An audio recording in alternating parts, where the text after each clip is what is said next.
India's Foreign Minister S Jaishankar hit back at the European Union's suggestion that India should curb the reselling of Russian oil to Europe, saying it was acting under global rules. Jaishankar, who was in Brussels, strongly denied that his country was violating any sanctions imposed on Russia, given that crude oil goes through significant transformation in third-party nations. Take a look at how this back and forth panned out. I really don't see the basis for your question. If Russian crude is substantially transformed in a third country, then it's not treated as Russian anymore. Indian Foreign Minister Dr. S Jaishankar had to school the European Union yet again. This time about its own regulations.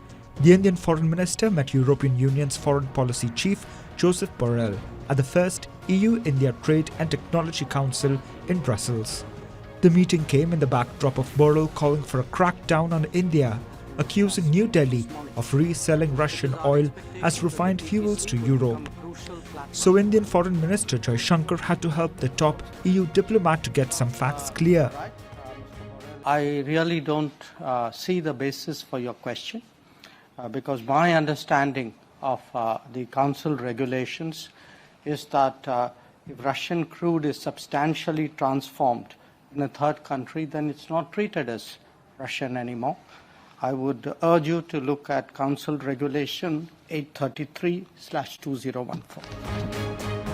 India has substantially increased its imports of Russian oil ever since the war began.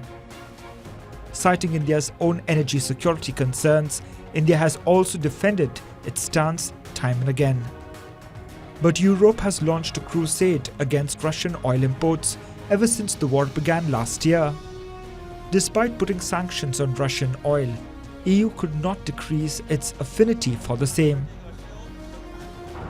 So EU started circumventing its own sanctions by purchasing refined petroleum products from countries like India, who have themselves increased their Russian oil imports. So no matter what EU leaders say, Russian oil is still fueling their cars. Bureau Report, WION World is One.